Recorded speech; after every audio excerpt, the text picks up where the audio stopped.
Well, this is a new concept I have to create some videos for you guys, create some content to help you create your own fit life. And I want to bring on people like I have here today with me, Ricky Goodall.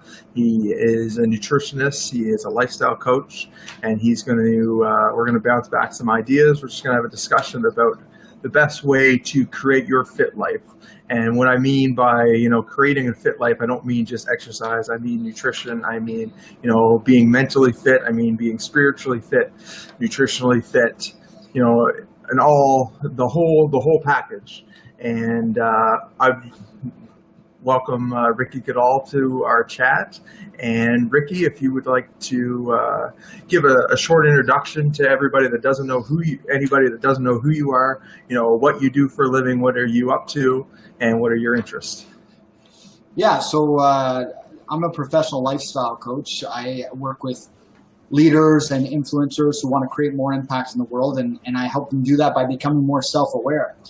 So I own an online school called Elevated Academy and a coaching business called Elevated Lifestyle. We work with entrepreneurs and athletes, sometimes politicians, CEOs, and different people that are really high performers, and help them kind of get out of their own way and live a truly balanced lifestyle all around. Perfect. Thanks for that, Ricky. And what I want to dive into with you is how you created your own fit life and what that means to you. And give us a little bit of a background as far as, your childhood, your upbringing. Were you an active kid? Were you into sports at all? What kind of habits and routines did you develop at a young age to help or hinder, you developing your fit life? Yeah, so I started martial arts when I was around 13 years old, but I probably had my first punching bag when I was 5 or 6 years old. My dad had a punching bag for me when I was a young kid, and my parents split up when I was around 8 years old. And we grew up in a really, really poor upbringing. My family's on welfare my whole life, social assistance, and I became almost an overweight kid in my younger years. Right up until about 13 or 14, I started training martial arts. And I trained that pretty steady for a few years, 3 or 4 years. And then by the time I was 20, 21, 22, I was up 250 pounds. So I was pretty overweight. And around 23 years old, I had my first professional mixed martial arts fight. And at the time, I was around 250 pounds. I cut down to 205 to fight that fight. And I won, but I realized that if I was going to keep fighting professionally, I was going to have to drop weight.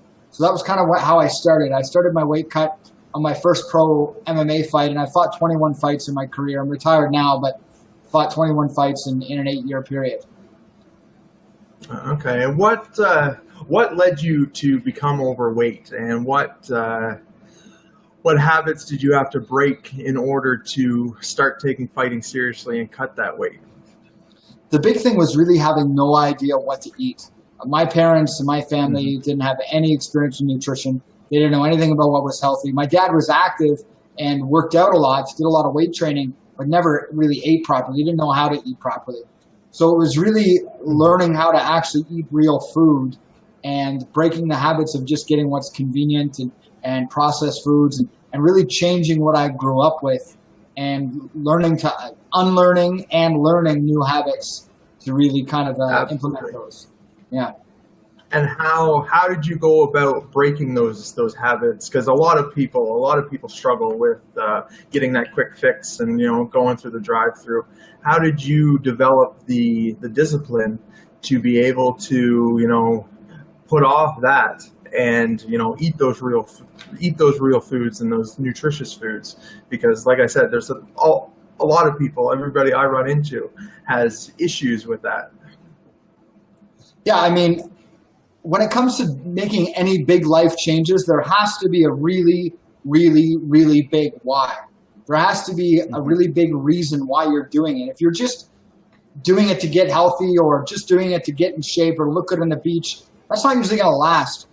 Most people in my experience, myself included, really the why sometimes is superficial. Sometimes it's so that we feel good enough or so that we feel like we look good or so that we feel basically for self-esteem issues is really the root cause and usually solution to most people having issues with their eating. So for me, it was really having a big mission. And my mission was to become a really successful professional fighter. And so that was my drive for a long time.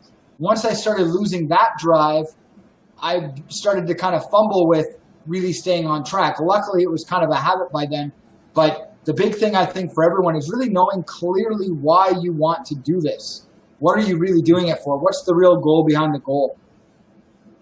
Absolutely. Focusing on the why. Absolutely. Yeah. And so when you got into fighting when did you start really buckling down and becoming a professional in the fitness industry or in the nutritional aspect? I took 2 years between my first and my second fight. And in my second fight, I lost. And I lost to a guy that was a lot bigger than me. So I realized that if I was going to continue fighting, I was going to have to drop weight. So I started dropping weight from there. And that's really how it began. And then I personally started working with a nutrition coach. So I struggled with some of my weight cuts and decided that if I was going to keep going, I was going to have to hire a professional because we just don't know. I mean, if you want to change your oil, you can look it up on YouTube. But if you want to change your engine, go to a mechanic. So I was at the point where I wasn't changing my oil anymore. I was changing my engine. I really needed a big shift in order to drop all those weight classes and to drop all that weight. So I started working with a professional nutrition coach. I work with George Lockhart, who was one of the guys to help MMA fighter Kenny Florian drop a couple of weight classes. And this guy worked with a lot of really high-level fighters. And so that's why I started working with him. And throughout working with him, I realized that what he was doing wasn't that unique. I really felt like I could do it too.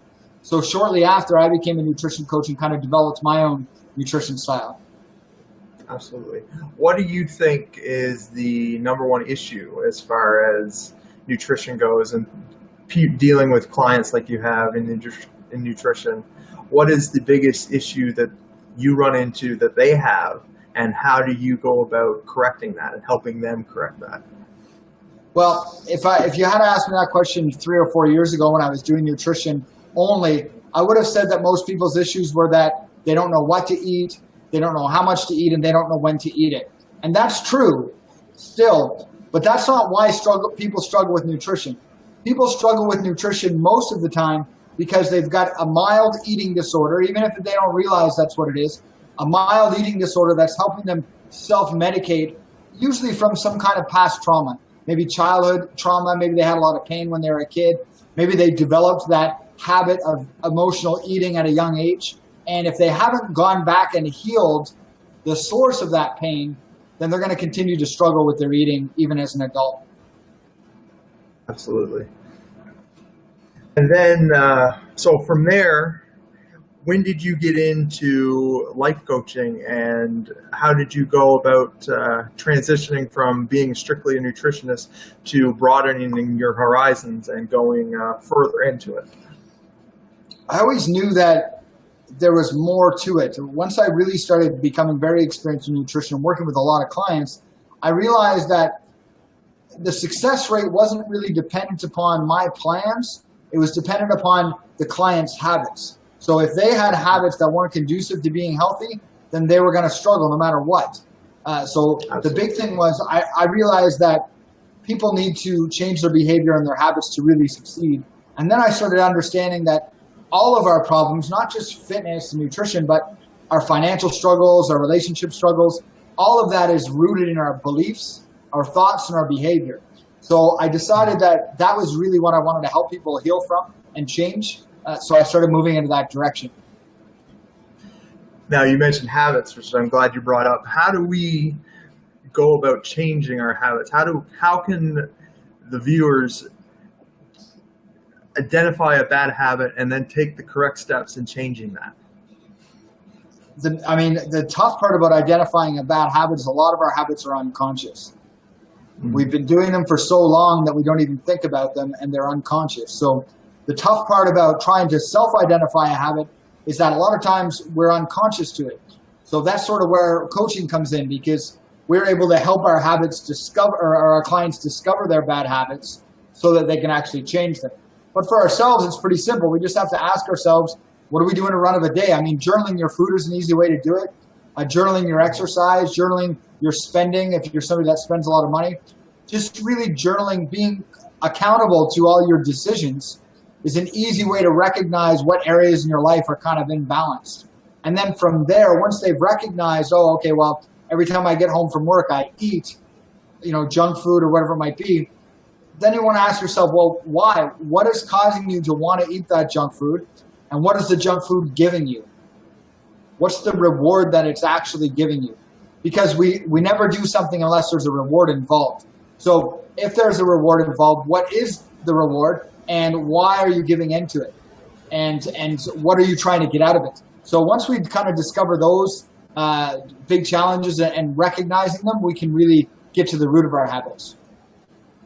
So let's say I'm a binge eater. I stress eat. So if I have a hard day at work, I'll go home and I'll eat the chips. I'll have the pop, or I'll get stressed out with the kids. I have a wife and kids, and say I'm a stress eater, which a lot of us are. A lot of us will have a hard day, and then we'll just binge at night.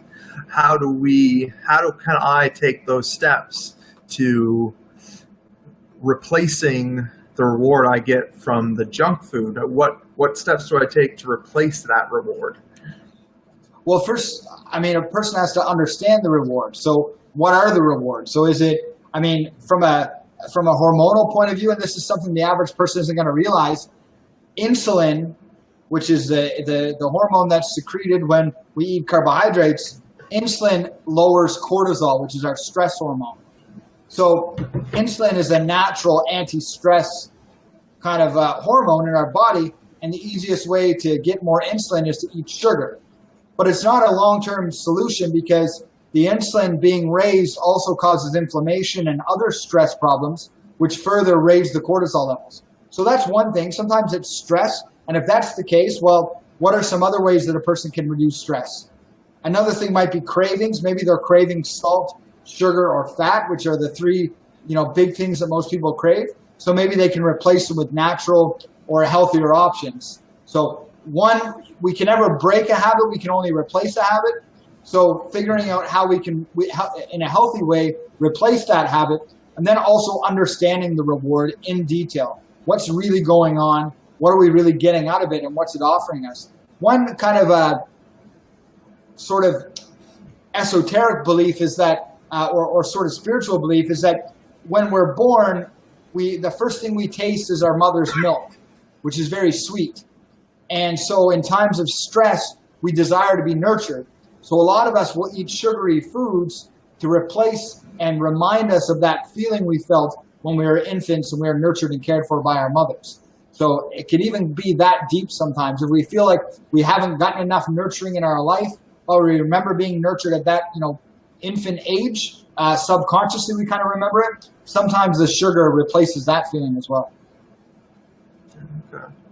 And what about people, like when people are struggling to identify how to replace the junk food with, we need to develop a new habit, we need to replace the old habit with something else that's more beneficial. What are some recommendations as far as, the binge eating and whatnot? What are some recommendations in terms of replacements for that? Yeah, an easy thing is to replace it with good food, with healthy food. Fruits and vegetables, particularly vegetables, we can eat quite a bit of vegetables without it being an issue. As long as it's not starchy vegetables like potatoes. So that's one way. And also learning about what's really going on. What's really causing the stress in your life? Is it because you're not happy in your relationship? Is it because you don't love your job? You're not happy with it? Is there something else? Most times there's something deeper. It's not just stress. It's something deeper that's causing the stress. So really understanding the root cause of the issue is really the only way to truly change it. And then from there, when you add in nutrition and exercise, once you've got to that root problem, it's a lot easier to stay on track with nutrition and exercise because we figured out what the root is, what's causing the behavior to repeat in the first place. What about people that go on these fad diets and these shake diets, and I have people come to me all the time, and they've tried everything.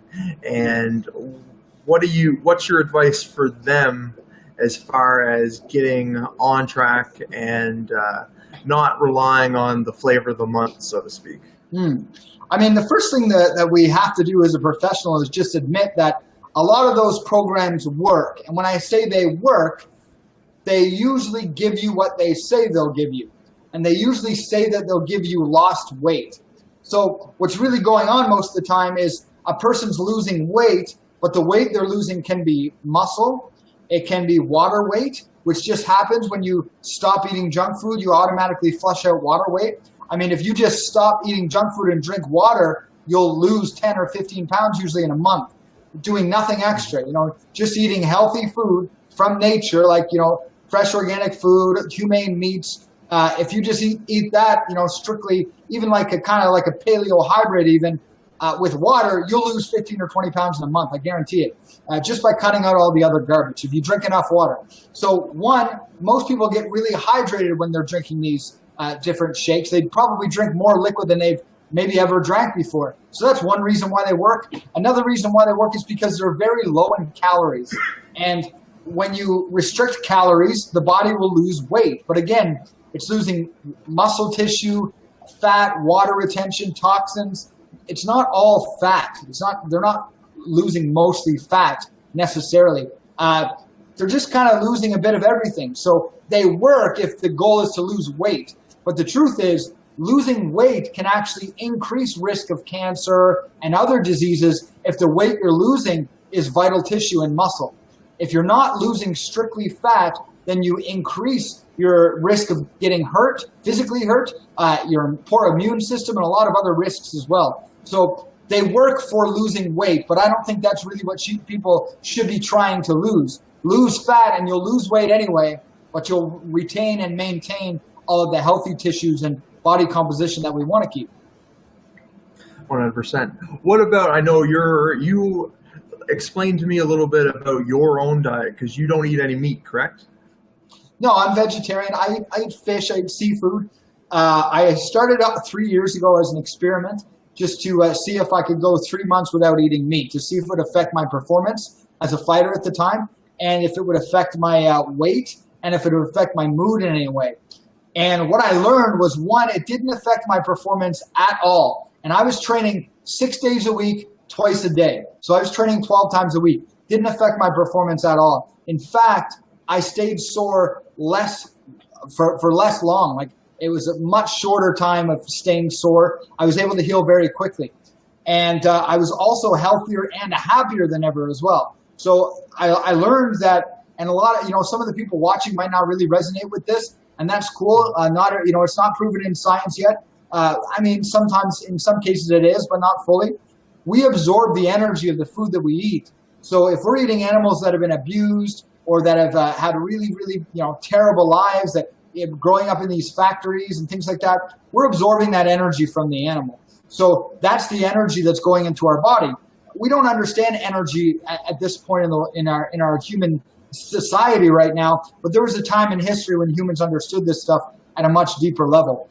And we absorb that energy. So I wanted to first check that. There are also ancient spiritual kind of beliefs that we should eat as far away on the food chain as possible. So for humans, that's fish and plants. When we eat fish and plants, we're eating really far away on the food chain genetically. We're very different from the animals, so we don't really absorb their energy or their pain or their fear like we do in the more intelligent animals or the animals that are higher in the food chain. So I started eating seafood only about 2 years ago, but I went a full year vegetarian. All I ate was free-range eggs and vegetables, and I've started to add seafood back into my diet, and I've had no negative side effects at all. But I only eat wild-caught seafood as often as possible. And how can, with people that are skeptical about being a vegetarian, what are the, can you give us a little bit of a list of the benefits as to doing so, changing your diet? I mean, for sure. I think one of the biggest misconceptions is, especially in men or sometimes in women as well, is that if you don't eat meat or animal products, you're going to lose muscle mass. I weigh 205 pounds, and I've weighed 205 pounds for the last 3 years. I haven't gained weight. I haven't lost weight. I've maintained my weight, and I've lost no muscle mass. In fact, meat is so hard to digest that up to 70% of the calories from the meat we eat is used to digest the meat. Now, this isn't a perfect science, but that means that if you've got 100 grams of protein, then up to 70 grams of those protein might be used just to digest it, which means you're only really getting 30 grams of protein anyway. So when you don't eat meat, your body digests its food significantly better, and we absorb more nutrients, meaning that we're able to absorb more amino acids from our fruits and our vegetables, beans, lentils, fish if you eat it, and I have vegetarian protein supplements. So I'm able to absorb significantly higher nutrients, which means not only am I not losing strength and performance, but I'm gaining more nutrients than I would otherwise because meat causes such bad indigestion. So it also increases your immune system. Your body doesn't have to spend all this energy digesting the meat, and as a result, it can use it to strengthen your immune system. So there's plenty of science that has proven that vegetarian diets and vegan diets as well. Vegan's a little too extreme for me, but high mad respect for people that can do vegan. And if I had a professional chef, I would probably be vegan too. But I don't yet, and so right now it's vegetarian, pescatarian, I guess. But the big thing is the digestion time and the digestion energy is used to your immune system. So people live significantly longer on vegetarian and vegan diets. Not all people. Some people require certain amounts of protein, certain amounts of nutrients. That's not a blanket statement. You can't say that about everyone. But I can say that the research and the statistics have shown that vegetarian and vegan diets are the healthiest diets, hands down, without argument. The problem is most people switch to vegetarian and they end up eating tofurkey products, processed vegetarian foods, and they don't actually eat any raw or fresh or organic vegetables and fruits. So as a result, they don't really gain any of the benefits of being vegetarian. Mm-hmm. What about how do we get, if somebody's interested in being a vegetarian or vegan, how do you get the proper amount of protein that you need? It's a good question. We have nutrition calculators at Elevated Academy where people can actually figure out where they stand in terms of their nutrition actual amounts. But it's really like this. For me personally, I supplement with 2 scoops of vegetarian protein a day. Somebody that's 150 pounds or less could get away with 1. And then outside of that, it's all about variety. You don't have to worry about how much protein you're getting, because if you get enough variety, you're going to get the amino acids. Protein is broken down into amino acids. You don't need protein to gain muscle. It's not true. Protein just happens to be packed in amino acids. If you go direct and get your amino acids directly from your foods and supplements, you actually don't need any protein at all. So it's not true that you need protein to build muscle or to build strength. What you need is amino acids and carbohydrates with the right amount of fatty acids. So it's really about variety and making sure that we get a wide variety of all the different important macro and micronutrients. How do we get those amino acids if we're not getting them from protein? Again, from fruits and vegetables, beans, lentils, nuts, seeds, protein supplements, amino acid supplements. There are a variety of ways to get them really. Just a simple Google search, sources of amino acids will give you more than enough, or vegetarian sources of amino acids will give you more than enough resources. We live in a time where there's so much information available. All we have to do is become good at researching, good at searching things. And you don't have to go to school for that. You can research how to research things and learn how to research things. It's that easy. I want to switch gears now. I know you are heavy into meditating. What are the benefits to meditating, and how do you structure your day around doing that? Because I know you do that daily, if I'm not mistaken. Yeah, sometimes a couple times a day. So meditation has 3 levels of benefits. It's got your physical benefits, your mental, emotional benefits, and then your spiritual benefits. So from a physical level, meditation lowers your cortisol, which is that stress hormone.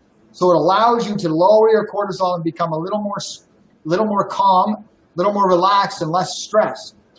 Oxygen is also the necessary element for life. We need oxygen in order to create all of the processes in the body, all of the neurological firing, all of the communication between your cells. Oxygen is necessary. It's also necessary for healthy brain function.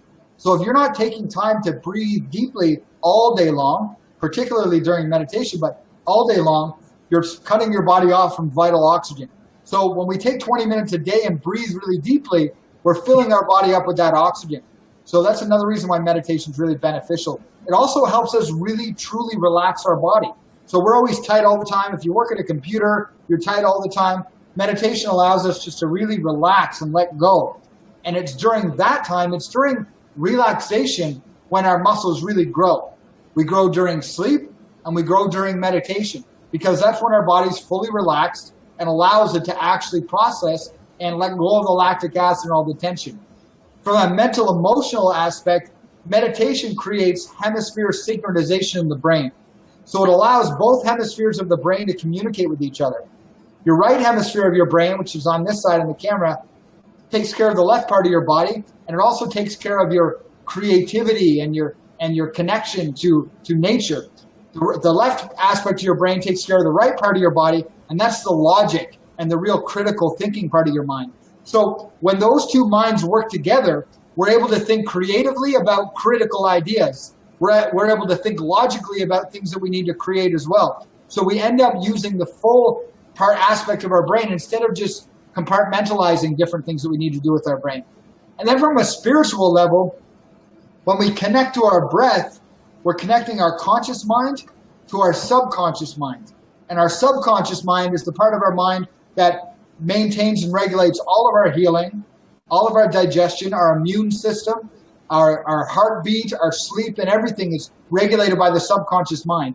So when we breathe deeply, we're connecting to the subconscious mind, and we're able to tell it, hey, heal me, make me happier, make me more successful, make me healthier, and it can do that for you. I mean, Tony Robbins talks about this all the time, really speaking to the subconscious mind. So when we meditate, we're putting a connection between the conscious mind that has all the desires and the subconscious mind, which can make the desires come true. So meditation actually helps our desires come true as well, helps our dreams come true. So if somebody wants to meditate, me in particular, I struggle with, I guess, just making the time. How would you recommend somebody, even myself, to start getting into meditation and really reaping all the rewards? Yeah, I mean, meditation's like brushing your teeth. If you brush your teeth once, it's not going to save you from cavities. It's not going to protect your teeth. You got to brush your teeth twice a day in order to get the benefits. So meditation's the same way. You're not going to get a lot of benefits after doing it for a day or a couple of days or a week. It's something that compounds over time. So for me, I get up, I meditate. I don't think about it. I've created it as a habit, and it's not really hard for me. But the idea is that you just have to start. Set a time, commit to 21 days. By 21 days, you're going to be able to keep going without even trying. It's really about just setting the time aside. After that, most people think that meditation is about not thinking. That's not true. I think all the time during my meditation. In fact, some of my best ideas come to me during meditation. The point of meditation is to focus. So when we focus on our breath, we're focusing. We're practicing the skill of focusing. When we do that for 20 minutes a day or even 10 minutes a day in the beginning, we're able to focus more on the other tasks in our lives that need our full and undivided attention. So the easiest way that somebody can start meditating is just to breathe deeply and count backwards from 99 with every inhale. Just do that from 99 to 0 once a day for a week and see how your life changes. You'd be surprised. Just 99, 98, inhale, exhale. Count down from 99 with every inhale until you get to 0. And then you can start over if you want to keep going, or you can just end it there for the day. That will take about 5 to 10 minutes, depending on how quickly you're breathing. And that's it. That's all you have to do. 99 deep breaths in and out once a day is the perfect way to start meditation. I want to shift gears again into being spiritually fit. You actually are one of the most spiritual people that I know. Tell us a little bit about what your beliefs are and how people can take the right steps to, evolve their spirituality. Yeah, and I mean, spirituality is not something I found on purpose. I actually found it by accident. 6 years ago, I went through a rock bottom period in my life. A girlfriend and I broke up, and I was desperate to try to get her back. So I started researching law of attraction, The Secret, and all of that kind of stuff. And it's been a 6-year journey ever since. And the truth is, the law of attraction only works if you're living a life that is balanced in mind, body, and spirit, or energy. If you're not living a balanced life on all three levels, mind, body, and energy, or spirituality or spirit, you're not going to experience all of the rewards and the gifts that spirituality can offer. Spirituality doesn't mean religion. All it means is the acceptance that there's something more to the universe than we realize. And the truth is, every single one of us has the power to create anything we desire in our lives. 11 years ago, I was homeless and jobless. I watched The Secret for the first time, and within a year became a professional fighter. Within 2 years, went to school for business, and then graduated and didn't have to pay for school at all. And I've been an entrepreneur ever since. But 6 years ago, when I dove into the law of attraction again and The Secret, I went even deeper this time. And I realized that The Secret is actually alchemy. And alchemy is the foundation of every religion on the planet. And a person can go directly and learn alchemy, which is also called shamanism. It's also called magic. It's called many things. Law of attraction, manifestation, dreamscaping, quantum shifting, many different terms to explain the same thing.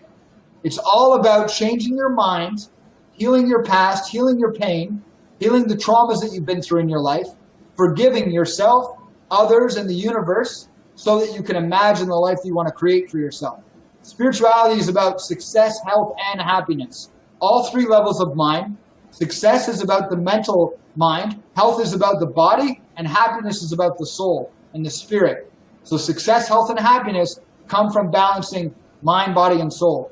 And that's what spirituality really is.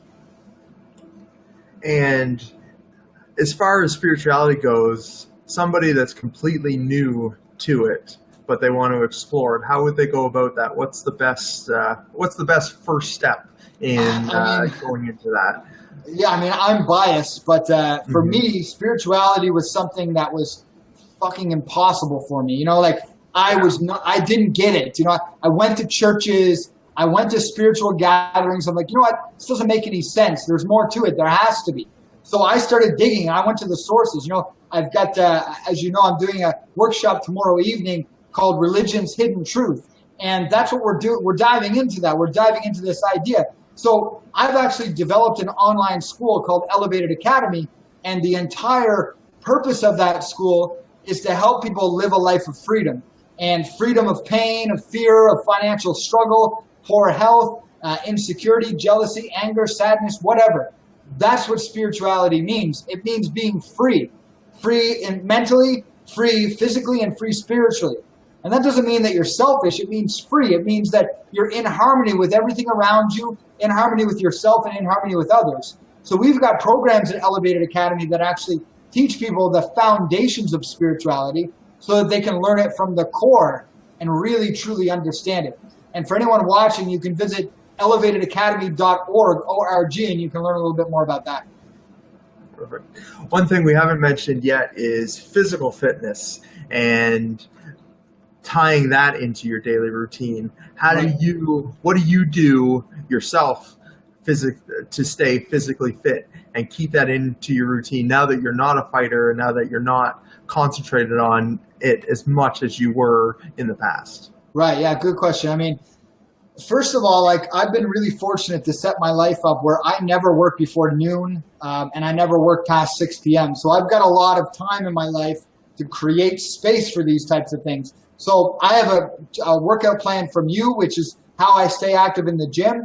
And I also live by a beautiful trail. So I go mountain biking. I mountain bike to the trail. Then I run through a wilderness trail, which is pretty difficult. And then I go back to my bike and I bike home. I do that a few times a week. But the main thing I do every morning without fail, I wake up, I go right to I have a little meditation room, and I do yoga, and I do some Qigong exercises. I do some deep breathing, and I do meditation. I spend a full hour to myself every morning, right away, before I do anything else. The first hour of my day is for me, because you're going to pay yourself first, right? Every financial advisor is going to tell you to pay yourself first. But then we don't do that when it comes to our health or our happiness or our success. So I spend the first hour of my day living in alignment with all these beliefs so that I can actually go through my day with that idea in mind. You know, so all the most successful people in the world have a morning ritual. You know, Tony Robbins, Oprah Winfrey, Jim Carrey, Jack Canfield, they all have a morning ritual that they do. They all have, even if it's 20 minutes, guys, it doesn't have to be anything complicated. Spend some time with yourself, for yourself every day. Absolutely. What about people? What about the busy mom that has 2 kids and has a job and has a husband? How can she create, you know, that desire and that motivation? And Right. actually, motivation is one thing I wanted to touch upon. What is your thoughts on motivation, and how do we stay motivated? How do we get motivated to do everything that we've been discussing so far? I mean, willpower has a life cycle. You know, if you think that you don't have enough willpower, that's why you don't achieve your goals. That's not true. It's not your willpower. It's your lack of habits. Okay? The secret to success is not motivation, and it's not willpower. The secret to success is habits. I mean, you need willpower and motivation to create the habit. That's what's going to get you there. But then it's going to be the habit that keeps you going. Because for me, even if I don't want to meditate, I do. I mean, I take days off. I take breaks. Sometimes I don't meditate on the weekends. But it's really about getting back to it and getting yourself to go. Being clear about why is another thing. So for the busy moms, I mean, first of all, the most important thing you have to do is ask. You have to ask for help from those around you. You have to make it clear that this is important to you. Because if you don't think it's important, in 20 years from now, you're going to think it's really important. You know, it's going to be important when health issues start creeping up, when you're not able to chase your grandkids around, when you're not able to live a full life. It's going to be important then. What we're doing when we exercise, we're investing in our future. If we don't exercise, we're investing in an early death. You know, we're taking away the end of our life every time we don't live a healthy life. So the motivation needs to be living a long life, and also the feeling. I mean, it's an experience. If you've never worked out before, then you don't know what you're missing, really. I mean, when you're on a good routine, that experience, that feeling that you get from working out is enough in itself. But then beyond that, being clear about why are you doing it. I used to get my clients to take a business card, like a business card like this, and just write down all of their reasons why they're doing what they're doing and keep that in their pocket. That way, when they're thinking about not going to the gym or they're thinking about buying McDonald's in the drive-thru, they look at the card and they read it and they remind themselves why they're doing it. It's very important to remember why we're doing what we're doing. We tend to forget sometimes, and when life gets stressful, or when, in my case, when I'm hangry, we tend to forget what we're doing it for, you know, and we lose our values, and it's very important that we remember them at that time. Absolutely. So if we're, you know, people that are watching, if they're really enthusiastic, they want to get involved, they want to start this routine encompassing a little bit of everything that we've talked about, what would do, you know, a little bit of everything, a little bit of the physical fitness, the nutrition, exploring spirituality, meditating, how would somebody that's never done any of this before start tiptoeing and making this happen? I mean, the first thing that I learned at a very young age is that we can't do it alone. You know, we can't do it alone. We have to have mentors and other people who have done it before, because trust me, like, you know, I've read about all the people in The Secret, and I've read about personal trainers, and I've read about athletes, and I heard about how they had supportive families, and, you know, their parents supported them and their families supported them, and their grandmother paid for this, and so on did this, and, you know, a mentor came into their life and showed them all the ways. I didn't have any of that, guys. I didn't have a mentor. I didn't have anything, but I did have coaches. I did have people in my MMA career from the time I was 13 years old until today, 33. I have had coaches my entire life. I've had coaches for 20 years in my life. So we have to get to a point where we say, you know what? I can't do it alone. And that's the big thing, is most people have this thing that, you know, self-made, millionaires, self-made this, self-made that. It's bullshit. There's no such thing as self-made. The only thing that's self-made is the universe. Everything else is made by something or someone else. Okay, there's no such thing as self-made. You can't do it alone. Not fully. I mean, You can sign up to an email list. That's not doing it alone. You can read a book. That's not doing it alone either. You know, I got books. I read multiple books a week all the time. There's books on my shelf that I'm always picking through and studying. That's one of the easiest ways that you can really start to expand your consciousness and learn more. Self-education, I mean, like the ancient spiritual traditions all believed in one core thing, and that was gnosis, the value of wisdom, which comes from knowledge. By learning and expanding and growing and learning more about ourselves and the universe, we're able to expand our wisdom and therefore expand our lives. But I mean, if you want a quick way to do it, visit us at Elevated Academy. I mean, we do coaching sessions, we have programs, we have videos like this every week that we do, and we dive into it. Again, it's just elevatedacademy.org. I mean, we take someone through the entire process, and I mean, they can start for as little as $1 for some of our programs.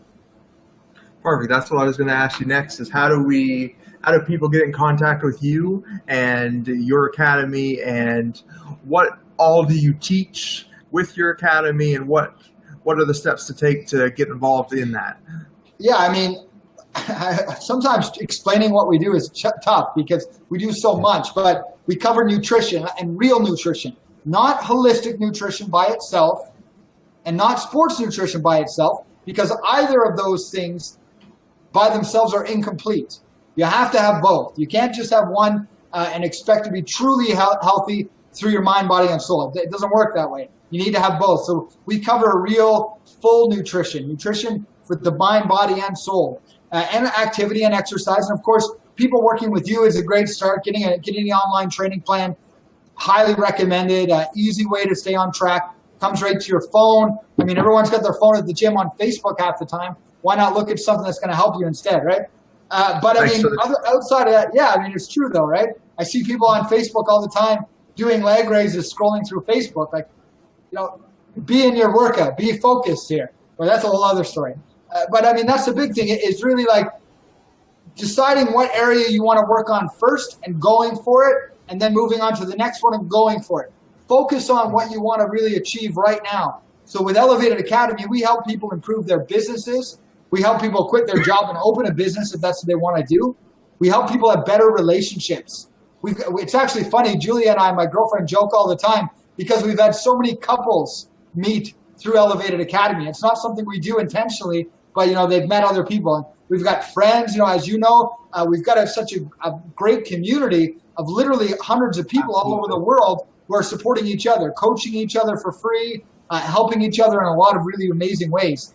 So we do entrepreneurship, financial abundance, helping people improve their finances, improve their health, physically, mentally, emotionally, and spiritually. And we help with the spiritual and the relationships. You know, if you want a better relationship with your family, with your friends, with your coworkers, that's what we help with. And the easiest way is, again, just to visit elevatedacademy.org, and you can find everything you need right there. And you can join us and try us out for $1 and see what you think. I mean, we've got literally hundreds of testimonials from people all over the world. So we know it works. It's just a matter of time before it gets even bigger, really. It absolutely does, because I'm a part of it. Yeah. And I have experienced so much growth because of you and the Academy, and I'm forever grateful to you. And I'm not just saying that because I'm talking to you right now. I have experienced so much abundance from my coaching with you and being involved with the Elevated Academy. And, you know, having that network of coaches is something I'm tapping into with this series that I'm doing, because I'm gonna plug my next one is going to be with Deanna, and we're going to go into nutrition, and we're going to go into addiction, because that's two topics that she's very passionate about. So that will be next. That'll be next Tuesday at 8 o'clock. Oh, I'm looking forward to that. Does anybody have any questions? We'll open it up to questions. And I just want to make one comment, Justin. Absolutely. For those of you who are watching, when Justin started with me as a client, he was working full-time at a job and only had a couple of personal training clients. And a very short period of time, he quit his job, built his practice, and now he's doing this stuff. And I can tell you the reason that Justin succeeded so much wasn't me. It was because every assignment I gave him, he did it and he went for it. If you're gonna succeed in life, you don't have to work 60 hours a week. You don't have to bust your ass. You don't have to do all that stuff. You just have to give 100% to whatever you do. If you work 2 hours a day, that's fine. Work 100% for those 2 hours, though, and make sure that you put everything into it. And that's what you've been able to do. So, absolutely. Thank you. Do we have any questions from anybody that's watching about any topic that we've discussed? I know we talked a lot about a lot of things. Ricky knows a lot about many different aspects of creating the fit life, and that's why I dove into a little bit of everything with him. Do you guys have any questions at all? We have a few more minutes, and we'd love to answer any questions for me or for Ricky. Fire away. And questions help everyone that's watching too. When you ask a question, exactly. Somebody else is thinking about it, so it's helpful. Absolutely. Do you have any questions about nutrition? Do you have any questions for me about the physical fitness aspect of it? That's my expertise. Ricky is really great with nutrition. He's very good with just lifestyle in general, meditating, spirituality. Any questions at all over anything that we've discussed?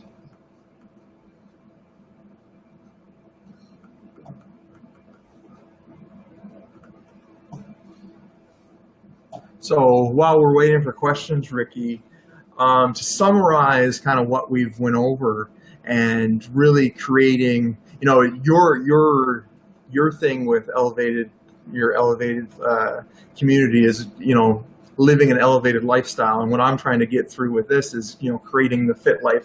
And there's a lot of parallels when it comes to that. What do you, to summarize, how can somebody go about creating their elevated lifestyle or their fit life? What are the... It's a good question. I mean, what we've figured out is there are 5 main areas of personal development.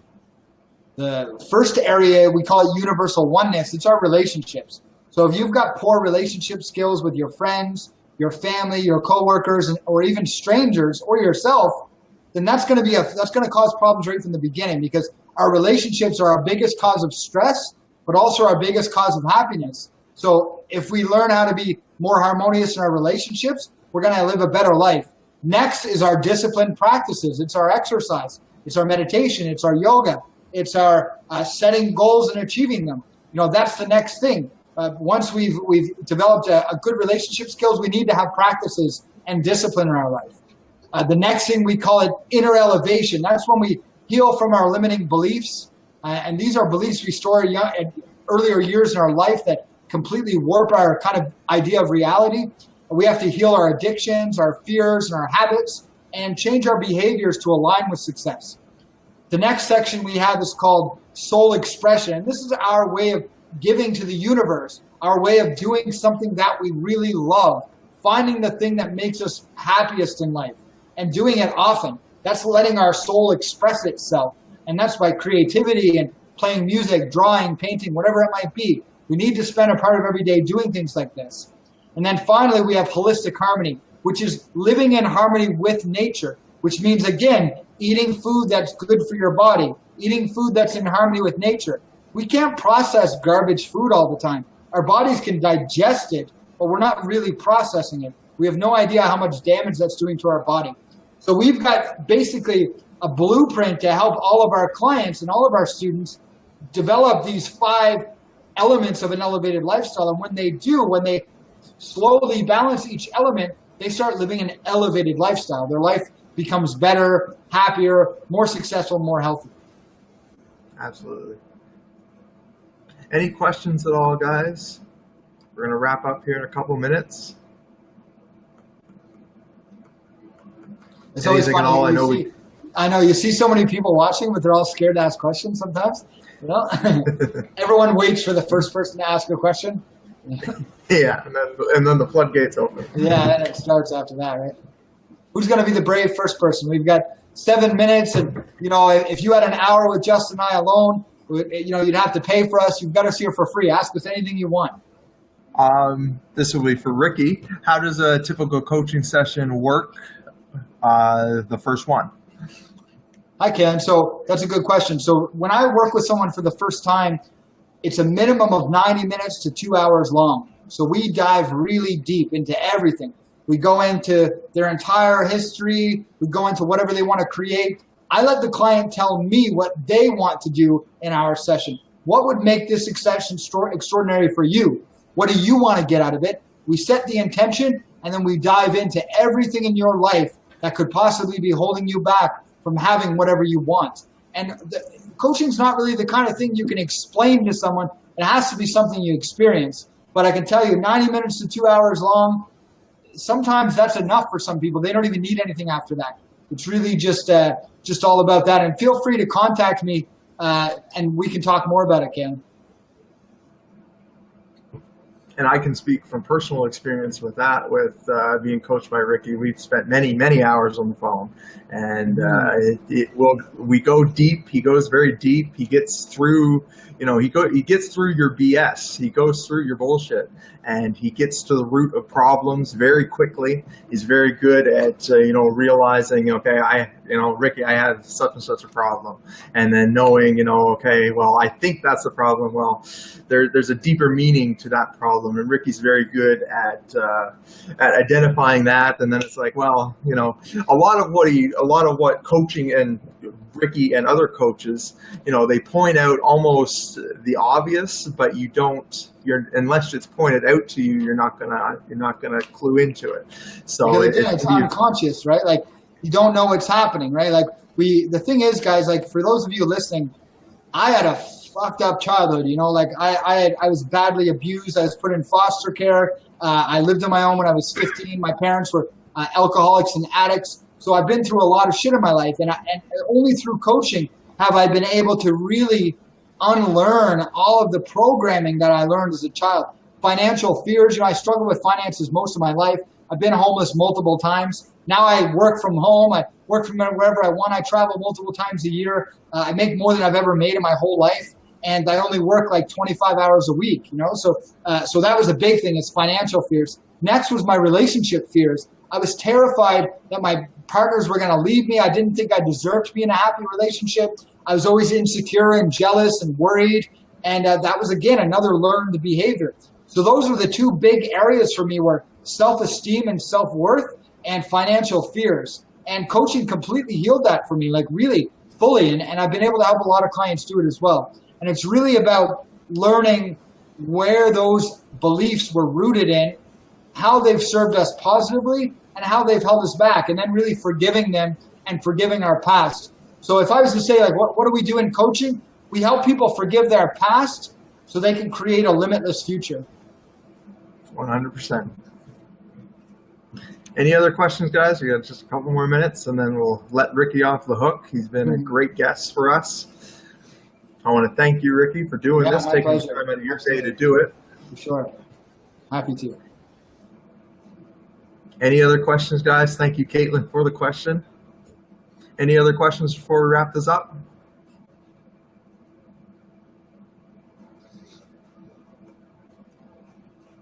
There's 12 people watching right now live. I'm sure there's got to be one. There's got to be one question out there. Let's go with a real good one.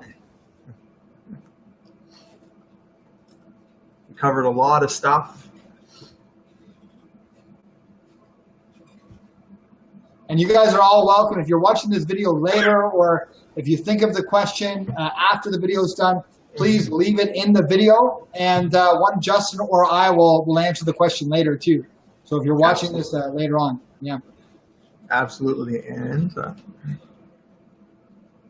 Chris Curry, nice. I can't read the end of what he said, Justin. You came a long way since I first met you the first time over 10 years ago. Congrats, brother. Yeah. Chris and I fought in our first MMA fight. We both fought on the same card together. Oh, no way. In my hometown. Yeah, so it's awesome. Thanks, Chris. I appreciate that. You as well.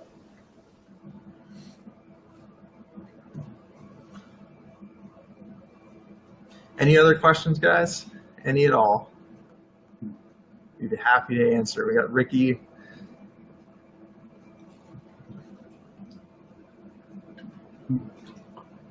And Ricky, maybe that's a good thing. Maybe we answered everything. Yeah, maybe it's clear, right? Another thing I'll get you to do is I'll get you to send me the link to the Elevated Academy, and I'll put it in or actually you can put it in the comments so that people can get in touch with you if they want. And absolutely. I guess we can wrap it up now, Ricky. Yeah, well, I appreciate you having me in, man. It's great. I'm really glad to see you doing so well too.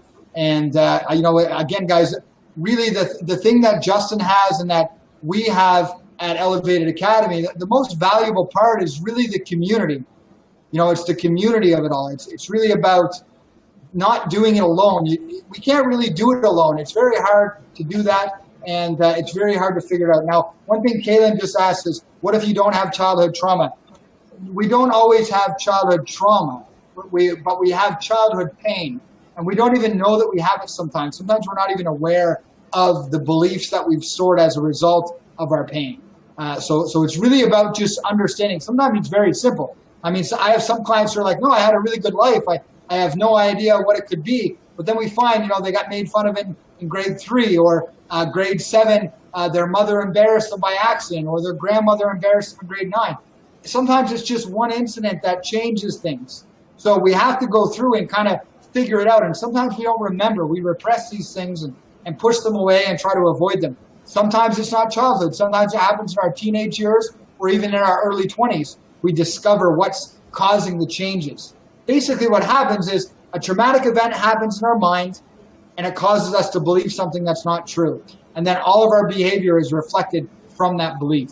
And so our job is to go kind of undo and untangle those beliefs. All right, Ricky. Well, it was great talking to you. Yeah, thank you for having me, Justin. Thanks for being my first guest. We'll be doing this. We'll be meeting up again, I'm sure, to do this again. Absolutely. And we'll dive into some more stuff. Thank everybody for watching. If you're watching this after, then feel free to comment if you have any questions about this, anything we talked about, and me or Ricky will be happy to respond. And until next time, guys, thank you very much. Thank you, Ricky. Thanks, everyone. Thanks, Justin. Thanks. Bye, everybody.